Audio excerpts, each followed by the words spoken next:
नमस्कार दोस्तों, बहुत स्वागत है आपका। आपके साथ मैं हूं मृदुल शर्मा और आज के इस वीडियो में हम चर्चा करने वाले हैं डिजिटल करेंसी की या फिर यूं कहिए क्रिप्टो करेंसी की। बजट में आपको क्रिप्टो करेंसी, डिजिटल करेंसी ऐसे वर्ड और शब्द सुनने को मिले होंगे।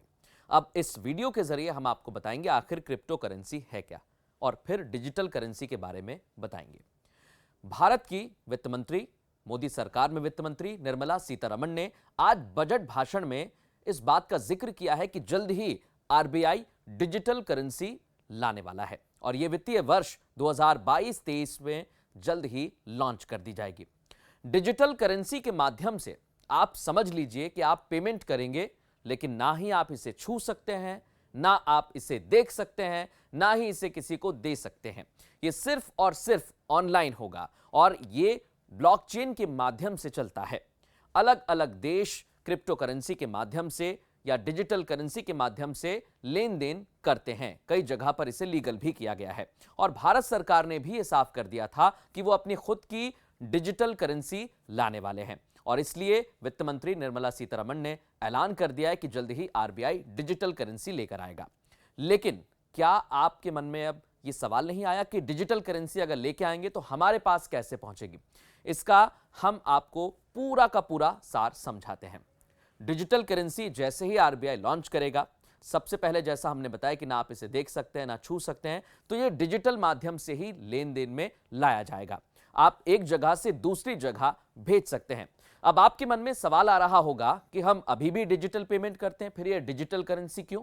तो इसका उत्तर यह है कि ये डिजिटल पेमेंट से बहुत अलग है। आप जो डिजिटल पेमेंट करते हैं उसका एक पेमेंट गेटवे होता है जहां से पेमेंट एक जगह से दूसरी जगह जाता है। आप क्रेडिट कार्ड से भी जो पेमेंट करते हैं वो एक जगह से दूसरी जगह जाता है, लेकिन उसमें काफी समय लगता है और उसमें जैसा हमने कहा कि एक पेमेंट गेटवे भी होता है। लेकिन डिजिटल करेंसी में ऐसा नहीं होगा। आप जैसे ही पेमेंट करेंगे वो दूसरे व्यक्ति तक पहुंच जाएगा और हम शुरुआत से कह रहे हैं ब्लॉकचेन के माध्यम से इसको लागू किया जाता है, इसको संचालित किया जाता है। तो ब्लॉक और चेन है क्या? ब्लॉकचेन जैसा हमने अलग अलग शब्दों में बताया, ब्लॉक यानी ब्लॉक्स होते हैं छोटे छोटे, कंप्यूटर की भाषा में, या यूं कहिए कि एक एक ब्लॉक बनाए जाते हैं और जो करेंसी आती है वो उसमें रखी जाती है और फिर अगर वो ब्लॉक भर जाता है तो फिर दूसरा ब्लॉक तैयार होता है और फिर ऐसे एक चेन बनाई जाती है। इसलिए इसे डिजिटल करेंसी कहा जाता है। यानी डिजिटली वो पूरी तरीके से पेमेंट सेफ होता है, वो पैसा आपका ही होता है।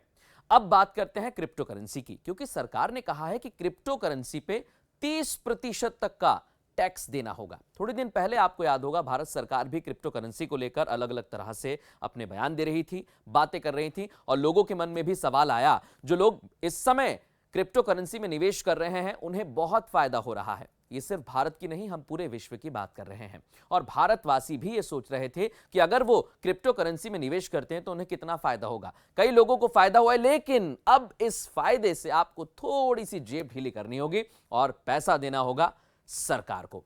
इस पर आप सोशल मीडिया पर देखेंगे तो मीम्स की बाढ़ आ गई है। सरकार ने जैसे ही 30% टैक्स का ऐलान किया, लोगों ने मीम बनाने शुरू कर दिया और कहा कि सरकार इस पर भी टैक्स ले रही है।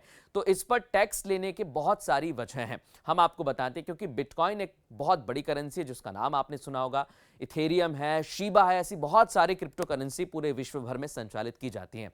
लेकिन सरकार का कहना है पहला तो हम अपना डिजिटल रूपी जो कि डिजिटल करेंसी लेकर आने वाले हैं और दूसरा ये जो आप क्रिप्टो करेंसी में निवेश कर रहे हैं उससे भी सरकार को लगता है कि आने वाले समय में फायदा हो सकता है, इसलिए उस पर 30% तक का टैक्स लगाया गया है और अगर आप उससे ट्रांजैक्शन करते हैं तो 1% का टीडीएस भी आपको चुकाना होगा। लेकिन सबसे अच्छी बात यह है कि ना ही बिटकॉइन ना ही इथेरियम, आपको खुद फोकस करना होगा। जो भारत सरकार आरबीआई अपनी डिजिटल रूपी लाने वाली है उस पर आप फोकस करेंगे तो बहुत अच्छा रहेगा। आने वाले वक्त में फ्यूचर भविष्य के लिए सरकार सोच रही है, इसलिए इस पर टैक्स भी लगाया गया है और सरकार अपना खुद का डिजिटल रूपी भी लेकर आने वाली है। अब एक चीज हम आपको और समझाने वाले हैं। आप ब्लॉकचेन समझ गए होंगे, डिजिटल करेंसी क्या होती है, डिजिटल रूपी क्या होती है, यह भी समझ गए होंगे, लेकिन यह कहां से संचालित होता है, कहां से आता है, यह भी हम आपको बता देते हैं। CBDC, central bank digital currency, ये यहीं से आता है,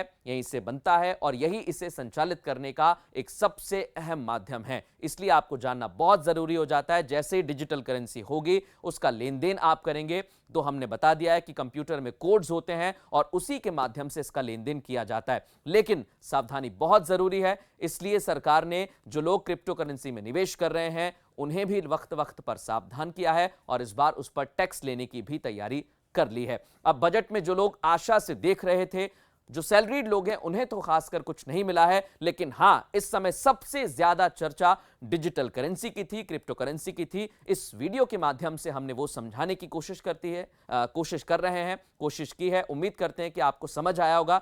ऐसे ही तमाम वीडियोस के लिए आप बने रहिए हमारे साथ।